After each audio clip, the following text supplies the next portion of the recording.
Halo kawan-kawan semua, kembali lagi bersama aku Nahar di podcast Histomat. Kali ini kita akan membahas tentang bagaimana pembunuhan massal tahun 1965 dan 1966 menghapus satu generasi intelektual di Indonesia. Saat ini aku nggak sendiri, aku sudah bersama Bung Abdul Wahid dari Sejarah UGM. Selamat datang Mas Wahid di podcast Histomat. Jadi kita akan mengobrolkan tentang topik yang perlu ini untuk kita bicarakan lebih lanjut. Berat. Oke. Untuk mengawali episode kali ini, kawan-kawan semua, kita tahu lah ketika pasca Orde Baru Soeharto runtuh, perbincangan mengenai peristiwa-peristiwa yang terjadi di rentang waktu 1965 sampai 1966 itu kian sering didengar. Banyak studi, bisa kita sebut studinya Jess Melvin, Geoffrey Robinson, lalu ada juga John Rosa, itu sudah banyak membahas tentang bagaimana pembantaian dan juga mekanisme pembunuhan massal itu di berbagai daerah itu seperti apa, begitu Mas Wahid. Tetapi yang belum banyak dibicarakan oleh kaum akademik dan juga masyarakat secara umum itu bagaimana dampak pembunuhan massal ini secara lebih spesifik di kampus. Nah, seperti itu.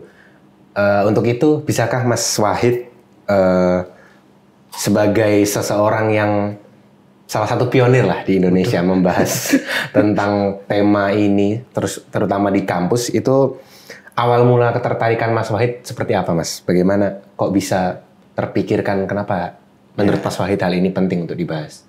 Oke, terima kasih sebelumnya Mas Nahar. Ya. Jadi ini saya harus cerita flashback sekitar 10 tahunan yang lalu atau lebih gitu ya, tentang kenapa saya tertarik melakukan penelitian tentang tema tadi. Jadi karena ini bermula karena saya studi di Belanda, Mas. Jadi saya menempuh studi S2 dan S3 di Belanda. Dan seperti yang kita ketahui, kalau di luar negeri itu informasi tentang sejarah Indonesia secara keseluruhan, tetapi juga sumber-sumber yang tentang sejarah Indonesia itu kadang-kadang jauh lebih lengkap, terutama terkait dengan mau periode-periode tertentu yang memang agak masih relatif belum banyak dibahas ataupun agak tabu waktu itu kayak sensitif. Gitu dan sensitif kayak gitu, dan itu sumber-sumber dan buku literatur lebih banyak di sana. Tetapi juga selama saya studi di Belanda juga saya bertemu dengan beberapa kalangan dari generasi dari periode itu yang memang kita menyebutnya sekarang sebagai eksil gitu ya. Jadi kita dan cerita dari masing-masing mereka tuh sangat menarik dan banyak dan beragam sekali ceritanya kayak gitu. Dan sebagian besar dari mereka itu kita bisa menyebutnya adalah akademisi ataupun intelektual gitu pada periode sebelumnya. Jadi itu yang kemudian menarik perhatian saya gitu kan. Kemudian juga tadi disebutkan oleh Mas Nahar, sudah banyak sekarang studi tentang periode tersebut.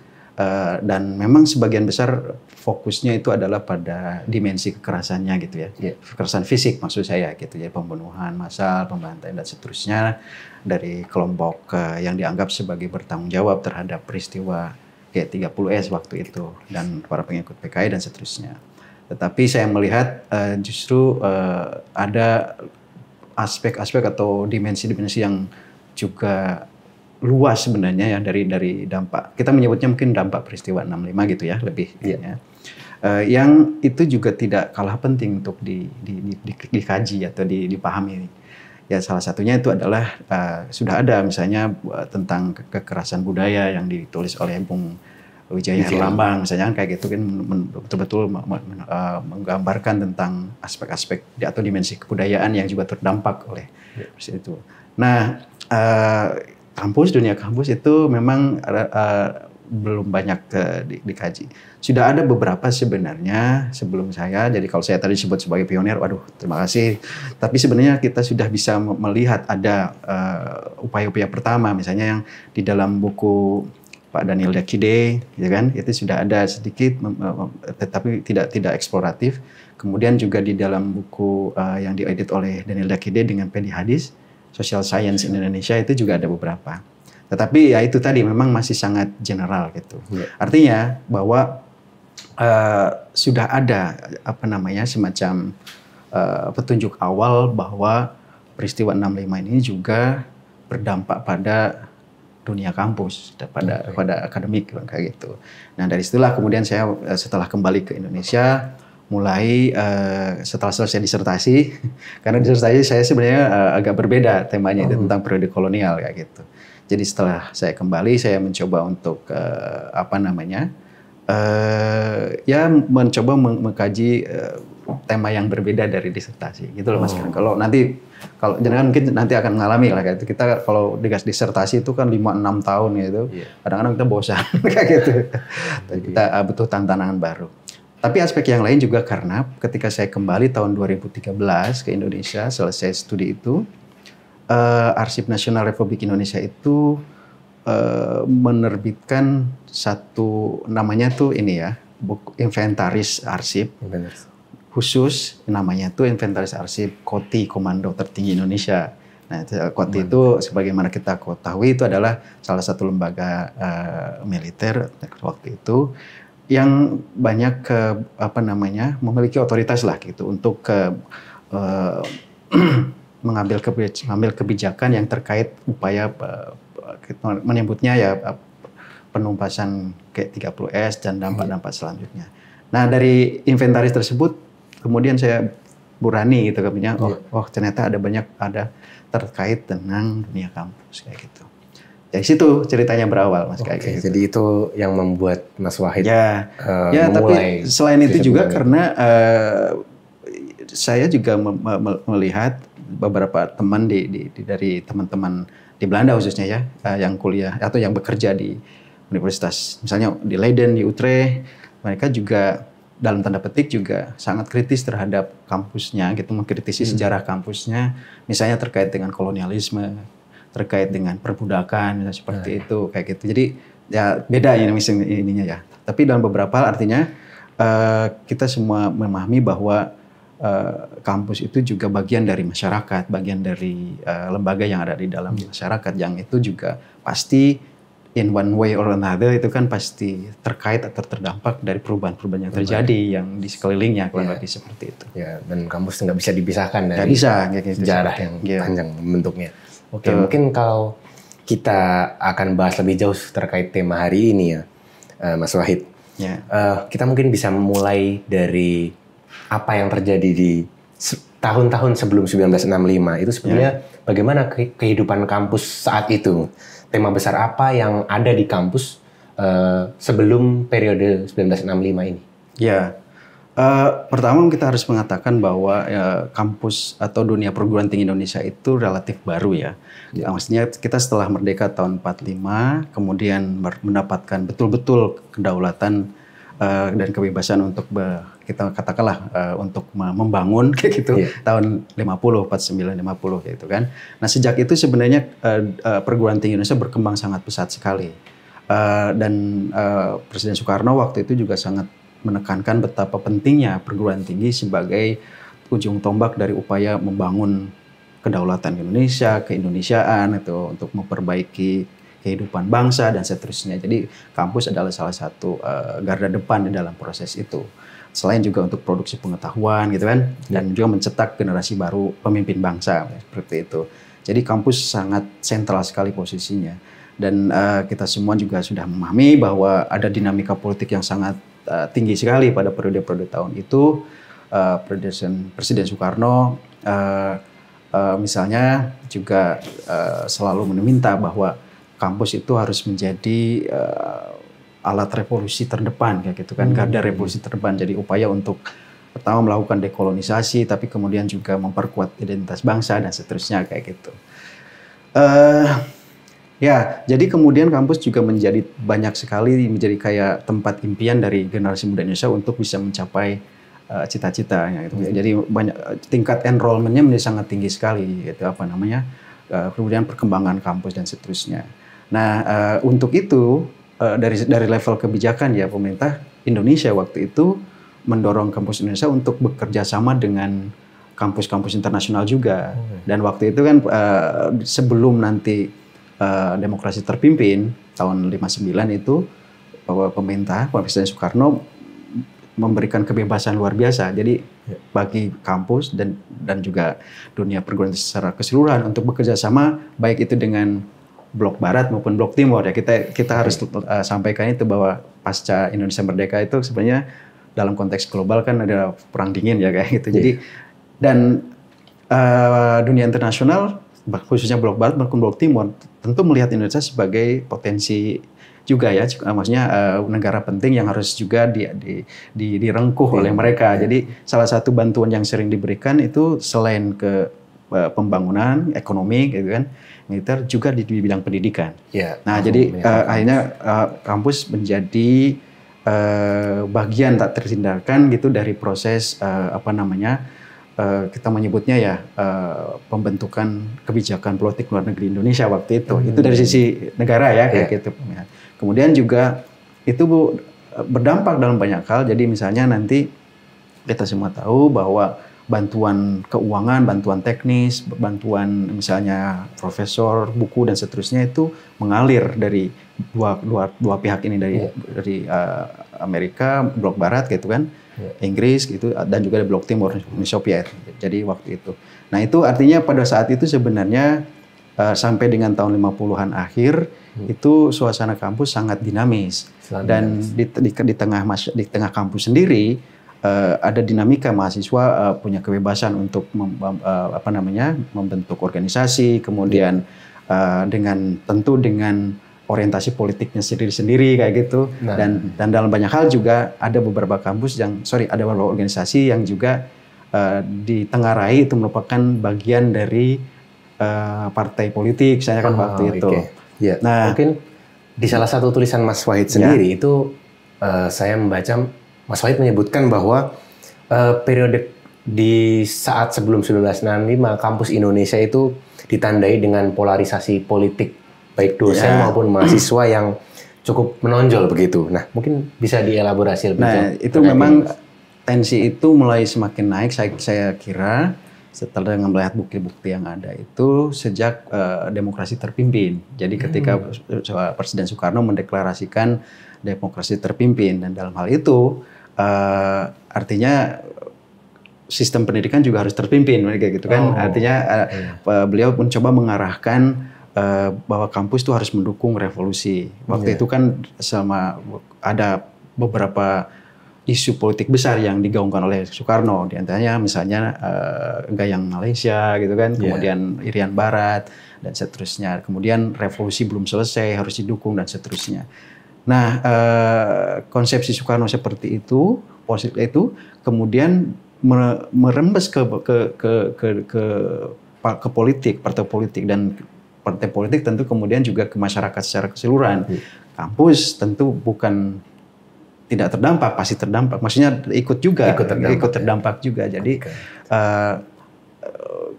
banyak sekali kemudian organisasi mahasiswa itu mengalami polarisasi. Artinya mereka yang pro dengan kebijakan Soekarno atau yang anti kayak gitu kan. Dan itu juga di kelompok-kelompok profesi, serikat pekerja dan seterusnya.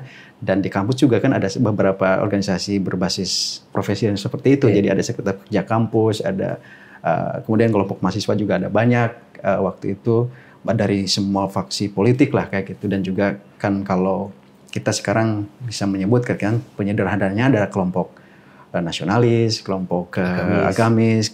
Artinya agamis itu berbasis agama ya, tidak hanya Islam tapi juga Kristen, Katolik dan juga agama yang lain. Dan kelompok kiri. Nah, kelompok kiri ini kan juga spektrumnya sebenarnya juga banyak kayak gitu. Ada sosialis, ada komunis dan seterusnya. Jadi masing-masing itu mencoba untuk memperkenalkan idenya, kan kayak itu, dan juga menarik Jadi mereka kalau misalnya gerakan mahasiswa misalnya menarik pengaruh gitu kan untuk menyamakan persepsi, untuk mendukung nanti kebijakan Soekarno waktu itu kayak gitu. Jadi gitulah itu. Jadi itu kemudian menimbulkan suasana yang agak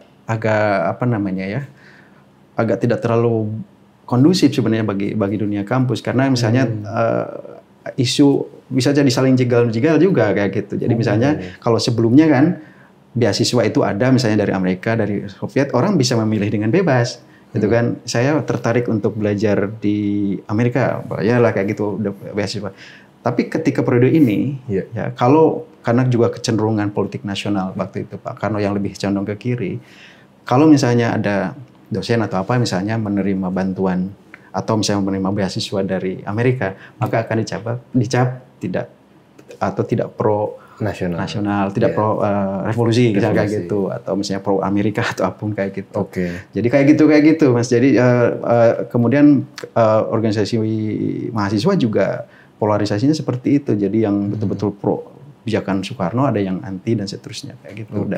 Dan ini juga dalam beberapa hal saya kira terdampak dari politik nasional yang memang saling mencoba mempengaruhi satu dengan yang lain kan waktu itu. Saling berebut pengaruh di masyarakat, dan itu eskalasinya terus meningkat seiring politik nasional.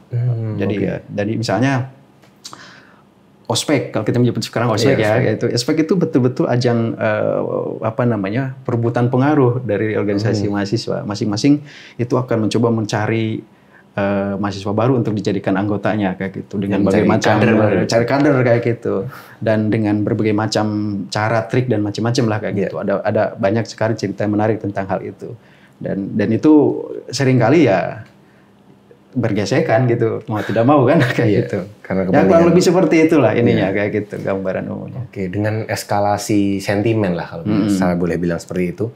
Ketika peristiwa 1965 ini terjadi, Mas Wahid, itu 30 September. Ya, G30S itu meletus, itu sebenarnya apa dampak jangka pendek yang dirasakan oleh kampus?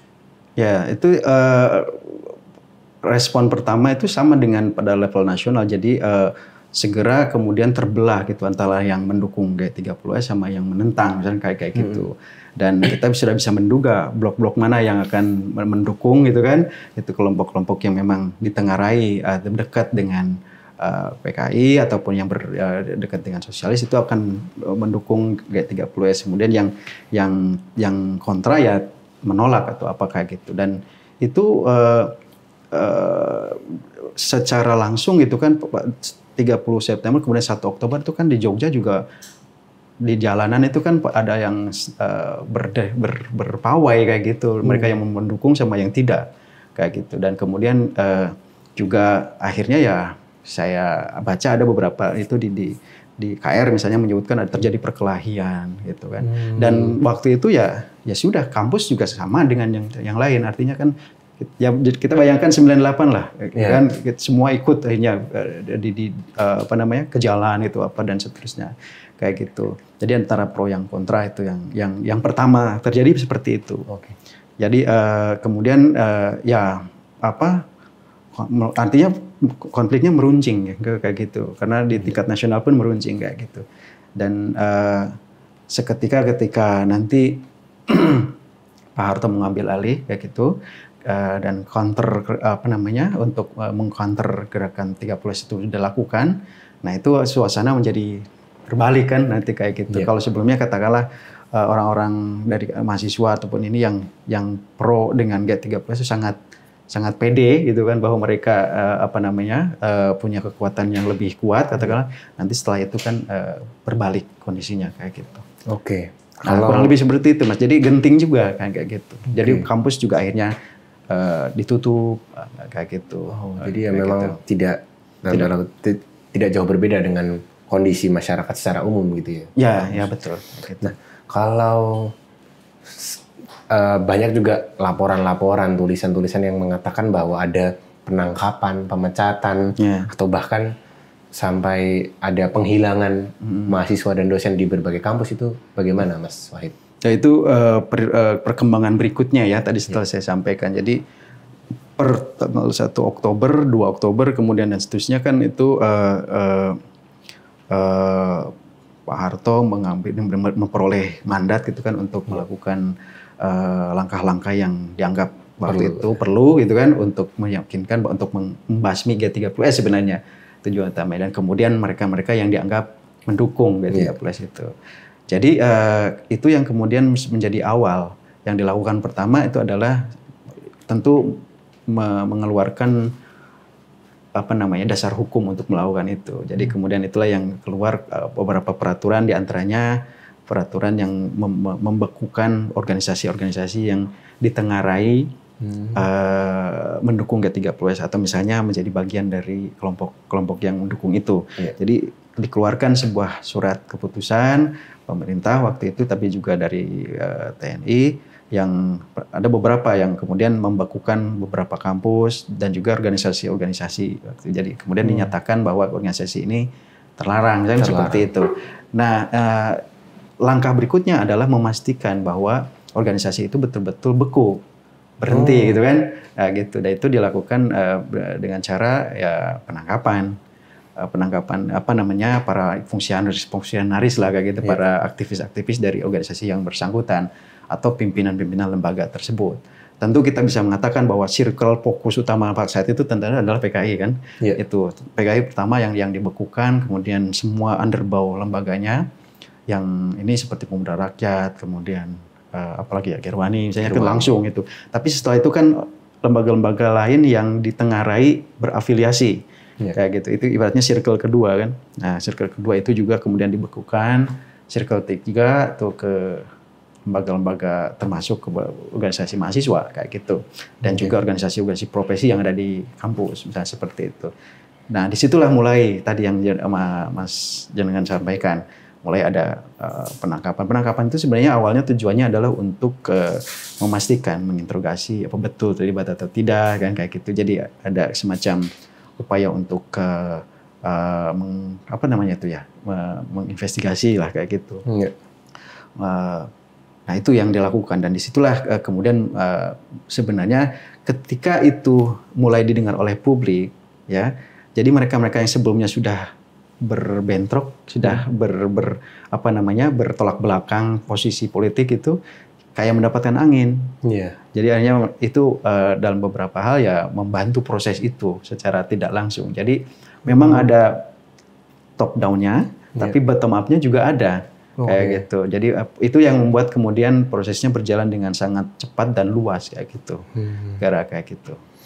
Nah, tapi tadi saya ingin menyampaikan juga bahwa yang saya tulis atau yang saya bisa cover waktu itu adalah semata-mata yang di ini aja, diberhentikan lah kayak itu. Dan diberhentikan itu juga ada beberapa kategori. Diberhentikan sementara, tapi juga yang permanen kayak gitu. Ada yang permanen dipecat gitu, dipecat kayak gitu. Tapi yang sementara itu juga banyak. Tetapi yang data pertama muncul itu adalah yang ditangkap dulu. Nanti yang ditangkap itu nanti akan diteliti, diinterogasi betul-betul bagaimana sebenarnya posisinya. Tentang penghilangan saya terus terang tidak tahu banyak kayak gitu, karena itu susah sekali mencari informasinya kan. Jadi studi saya itu kayak pemetaan awal gitu loh Mas sebenarnya. Kayak gitu. Dan tadi kan jenengan menyatakan misalnya kalau sampai yang sejauh mana kayak kekerasan yang terjadi juga menimpa orang-orang kampus, itu susah sekali menemukan jawabannya kayak gitu. Fakta sejarahnya gitu susah untuk digali ya. Susah kayak gitu. Karena tidak ada, mungkin laporan resminya juga tidak banyak. Ya, dan susah juga kan tidak banyak kayak gitu. Kalau kita beralih ke bagaimana peristiwa 65 dan 1 tahun setelahnya itu berdampak secara jangka panjang terhadap kampus hingga masa Soeharto berkuasa. Ya, ini sebenarnya perlu riset lebih lanjut ya. Tapi saya tadi melanjutkan yang tadi dulu. Yang pertama tentu saja adalah bahwa kampus itu mengalami politisasi yang luar biasa. Ya kan? Kemudian intervensi dari pemerintah. Jadi tadi untuk setelah fase pertama itu selesai, fase berikutnya kan untuk memastikan membersihkan kampus kan. Pembersihan itu kemudian yang dari sisi kepemimpinan juga di kampus, kan banyak pimpinan kampus itu kemudian sebenarnya itu orang-orang dari pemerintahan atau dari militer yang ditanam. Jadi rektornya, dekannya kayak gitu. Jadi saya bisa sebut beberapa lah kayak gitu. Itu akhirnya dipimpin oleh memang orang-orang yang diplot gitu kan, ditugaskan untuk yang memang ditempatkan di situ untuk mengontrol gitu ya, untuk memastikan proses pembersihan ini kayak gitu. Itu artinya kan kita melihat bahwa ada intervensi luar biasa terhadap kampus. Kampus diobok-obok lah kayak gitu. Dan kemudian hilang independensi kemudian. Nah, ini tentu berdampak pada aktivitas tridharma kalau kita menyebutnya, pembelajaran, penelitian, riset dan seterusnya. Kemudian fakta bahwa banyak yang hilang waktu itu, ini kan kita berbicara generasi yang diproduksi oleh tahun 50-an. Ini periode yang sangat dinamis, kosmopolitan secara akademik maupun secara intelektual. Jadi itu kemudian ya terjadi itu ya itu tadi yang dipecat, yang dihilangkan maksudnya yang dikeluarkan dari kampus, tidak bisa lagi melanjutkan sekolah, kuliah dan seterusnya kayak gitu. Jadi ada kelompok baik itu mahasiswa maupun dosen yang itu sebenarnya itu adalah produk dari proses pendidikan sebelumnya di tahun 50-an sampai dengan itu yang terpaksa harus kehilangan posisinya di kampus kayaknya. Jadi kita melihat bahwa kalau misalnya kita berbicara perimbangan ya konstelasi politik maupun juga perkembangan ilmu pengetahuan ya kan kayak itu misalnya yang produksi dari blok barat, blok timur, ya kita akhirnya harus mengatakan gitu kan sebagian besar dari yang mereka yang dianggap produk timur, blok timur ataupun berorientasi ke timur, baik dari sisi pengetahuan maupun ideologi itu tidak mendapatkan tempat lagi. Nah, itu kan ini juga nanti berdampak ke misalnya kurikulum, buku yang ini kan, gitu. Jadi memang sejak periode sebelumnya kan bantuan yang tadi kita sebutkan sebelumnya itu Mas, itu termasuk juga penyediaan buku, penyediaan laboratorium dan seterusnya kayak gitu. Nah itu kan kemudian ada jenis bacaan tertentu, materi bacaan ataupun ilmu pengetahuan tertentu yang kemudian ya tidak tersedia lagi di kampus. Selain orang-orangnya tadi yang disebutkan kayak gitu. Nah itu kan berdampak luar biasa akhirnya.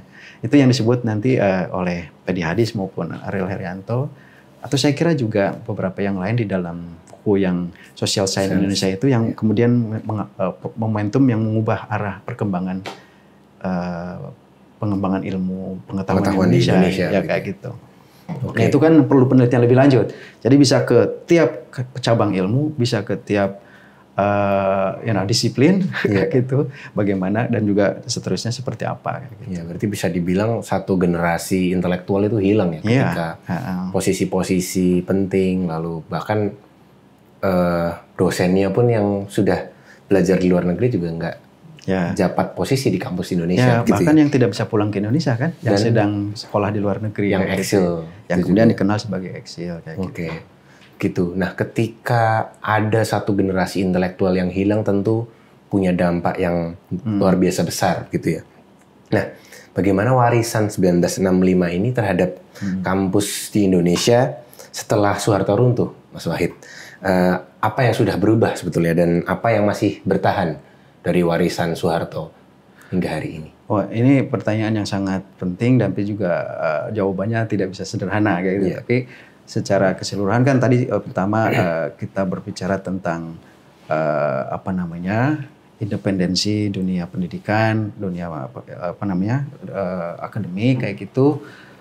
Kemudian juga ada satu aliran dari ilmu pengetahuan atau gitu kan, pemikiran misalnya salah satunya adalah pemikiran kritis Marxis gitu kan, itu yang kemudian mengalami kita menyebutnya pemandulan atau apapun. Jadi itu kemudian ada bacaan-bacaan yang dilarang dan seterusnya waktu itu. Ini tentu berdampak pada ketidakberimbangan. Jadi kalau kita berbicara tentang perkembangan ilmu pengetahuan, perkembangan teori-teori ilmu sosial misalnya kan rumpunya sudah sangat banyak sekali. Kalau di luar negeri karena tidak pernah ada pemaksaan, penghilangan atau apapun, ibaratnya rumpunnya utuh. Iya, betul. Nah, kita hilang salah satu. Jadi spektrumnya tidak lengkap. Dan itu berdampak artinya pada kemampuan kita untuk melanjutkan ataupun bahkan mengikuti secara lengkap alur pemikiran ilmu pengetahuan dunia ini kayak gitu. Baru belakangan saya kira kita sekarang melihat bahwa ada upaya untuk ini. Dampak yang lain saya kira adalah ada iklim semacam iklim ketakutan yang menggelayut gitu di wilayah kita. Kemudian juga tradisi untuk self censorship, untuk tidak berbicara secara terbuka.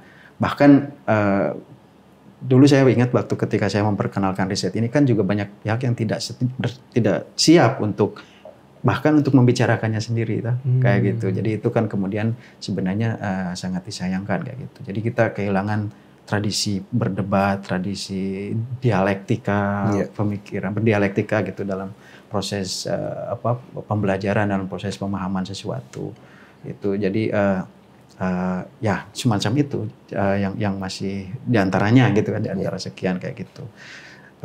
Ya yang lain saya kira kita bisa berbicara banyak tentang misalnya kuatnya pengaruh Barat ya, Amerika di Indonesia misalnya dalam hal pengembangan kurikulum pengetahuan, bahkan sistem pendidikan secara keseluruhan kan kayak gitu. Bahkan kadang-kadang kan di Amerikanya sendiri tradisi pemikiran kritis itu juga sangat kuat untuk mengimbangi misalnya dominasi kapitalisme misalnya kayak gitu, ataupun produk pengetahuan yang cenderung berorientasi pasar seperti itu, kayak gitu. Ya itu beberapa di antaranya, tapi memang itu perlu penelitian lebih lanjut Mas, kayak gitu harus dikatakan kayak gitu. Oke, dan tentu saja riset Mas Wahid ini sangat penting ya untuk menilai bagaimana dampak peristiwa 1965 terhadap kampus di Indonesia. Dan tentu masih banyak sebetulnya hal yang bisa dipelajari, dieksplor, dan apa yang bisa yang belum kita ketahui gitu tentang apa yang terjadi pada saat itu. Nah, mungkin ini terakhir kepada Mas Wahid. Sebetulnya aspek-aspek apa saja Mas Wahid yang urgent hari ini untuk kita soroti terkait dengan dampak peristiwa 1965 terhadap kampus di Indonesia? Kalau yang urgent sekali ya mungkin ini orang bisa berdebat ya, tetapi kalau saya itu tadi Mas, diantaranya kebebasan untuk melakukan penelitian, untuk menerbitkan, memilih tema-tema penelitian kayak gitu, yang itu harus dibuka, dan kemudian juga universitas di Indonesia juga kampus lah gitu, jika diberikan kebebasan akademik dalam hal itu untuk itu, jadi tidak ada intervensi dari luar katakanlah begitu, itu saya kira harus dikembalikan. Kemudian juga ya pengayaan bacaan sebenarnya terhadap yang sempat hilang itu ya kita sajikan kembali kayak gitu, supaya kita bisa mulai membiasakan diri kembali untuk membaca secara utuh ketika belajar itu, bahwa sebuah pemikiran itu sebenarnya punya sejarahnya masing-masing, dan itu juga konteksnya juga sangat luas kayak gitu. Jadi ketika kita ingin mendalami sesuatu ya kita bisa melihat ininya khasanah yang sangat luas kayak gitu, dan saya kira itu yang bisa memperkaya kayak gitu. Jadi untuk kebaikan kampus di Indonesia juga. Betul, ya Mas? Kayak gitu. Jadi, baik, terima kasih sekali Mas Wahid atas waktunya untuk bisa menyempatkan hadir di podcast Histomat. Terima kasih banyak Mas Wahid. Sama-sama. Terima kasih kawan-kawan Histomat yang sudah menyimak episode kali ini. Kita kembali lagi di episode selanjutnya.